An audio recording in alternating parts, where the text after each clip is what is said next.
Começo por lembrar a nossa querida amiga Maria João Jorge. Foi ela a grande animadora e coordenadora da anterior campanha neste distrito, onde venci em 6 concelhos, a começar pelo Concelho de Beja. Recordo a sua determinação e a sua presença, ao mesmo tempo tão discreta e tão eficaz, para que o seu exemplo continue a guiar-nos e a inspirar-nos.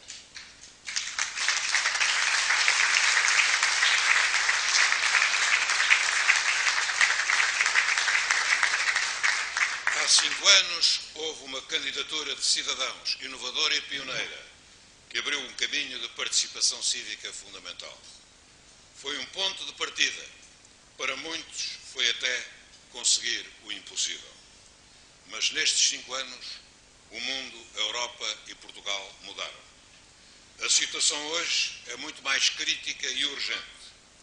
O colapso financeiro e as suas consequências económicas e sociais estão a abalar os próprios fundamentos do chamado modelo social europeu e a provocar uma fratura social crescente.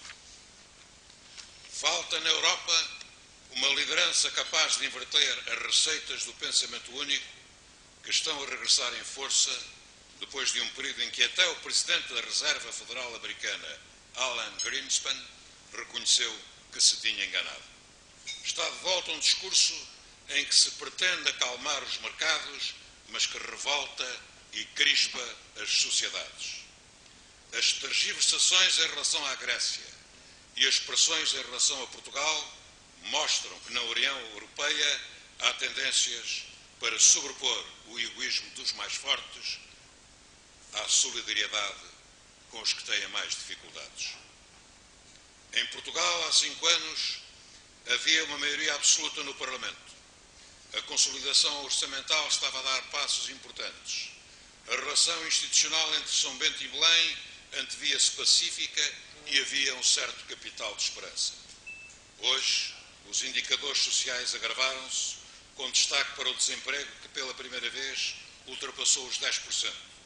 A economia continua a não alcançar os níveis de competitividade e eficiência necessários a um crescimento sustentado. E a situação orçamental agravou-se muito.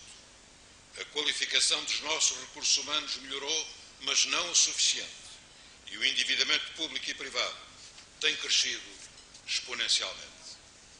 A geração jovem está sem perspectiva.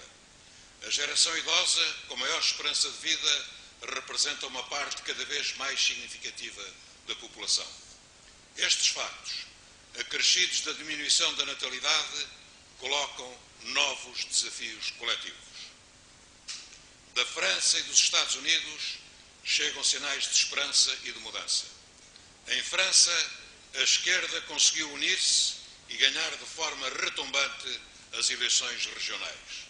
Para lá dos fatores específicos da sociedade francesa, há nesta vitória da esquerda um importante sinal de capacidade de mobilização e de vontade de mudança.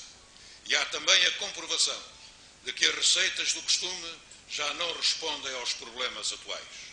Os cidadãos sentem-se ameaçados pelo desemprego, pela perda de poder de compra e pelos cortes orçamentais que se farão através da redução das prestações sociais.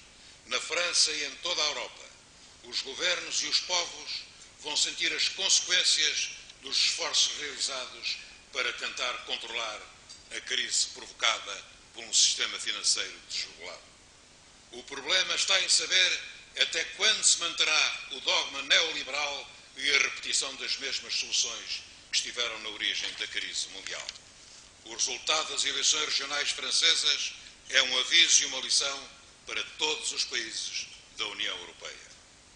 Nos Estados Unidos, o presidente Obama acaba de fazer aprovar pelo Congresso a reforma de saúde que alarga o acesso aos cuidados médicos a mais de 30 milhões de americanos. Fê-lo contra a corrente, defendendo um sistema público acessível a todos e prometendo um investimento público considerável do Governo Federal. Conseguiu mudar a vida da parte mais pobre do seu país, apesar das campanhas odiosas que lhe foram movidas, incluindo ameaças de morte contra ele próprio e contra os deputados que votaram.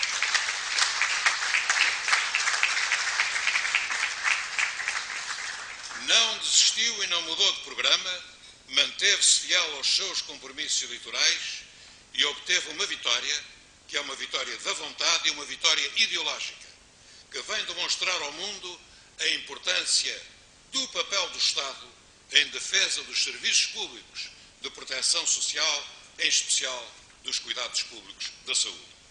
É também uma vitória contra o pensamento dominante e contra a tentativa de ressuscitar o velho chamado consenso de Washington para de novo se impor ao mundo um modelo baseado na desregulamentação da atividade económica, nas privatizações e na contenção dos gastos públicos em despesas sociais.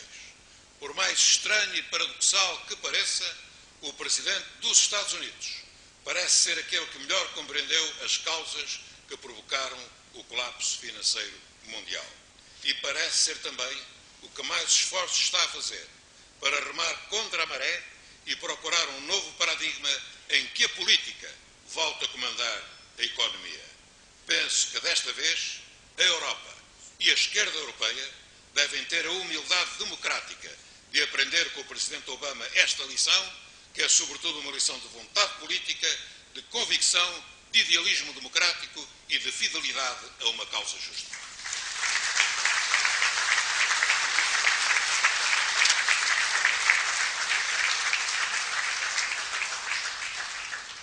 Como dizia Clemenceau, que um amigo meu gosta de citar, a crise é demasiado importante para ser deixada nas mãos dos economistas. Passou o tempo do deixar fazer, do deixar andar.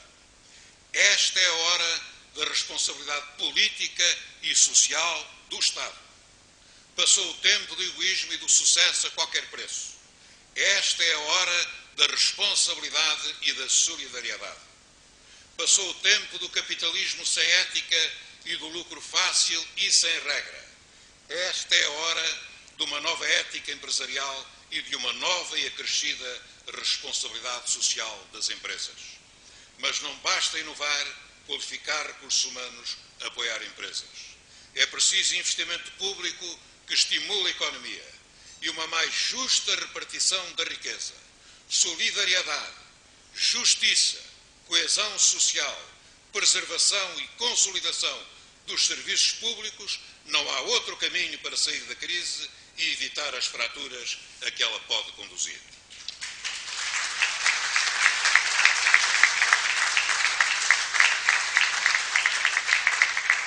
Sei bem que em Portugal a função do Presidente não é governar, não preciso que me diga. Temos então que nos perguntar quais são os pressupostos e as razões de uma candidatura. Não é para governar, não é para derrubar governos que podem estar descansados, mas também não é para fazer o discurso do governo nem o discurso das oposições. O discurso da minha candidatura será sempre um discurso autónomo, responsável, independente e livre.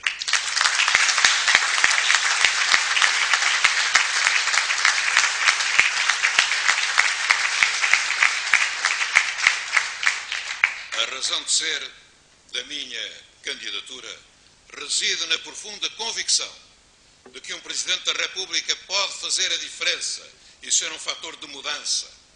Pode, por mais estranho que pareça, pode até ser uma alternativa, não uma alternativa do governo, mas de atitude, de pensamento, de uma outra visão de Portugal e do mundo. Uma alternativa cultural, cívica e ideológica que se projete no estado geral do país.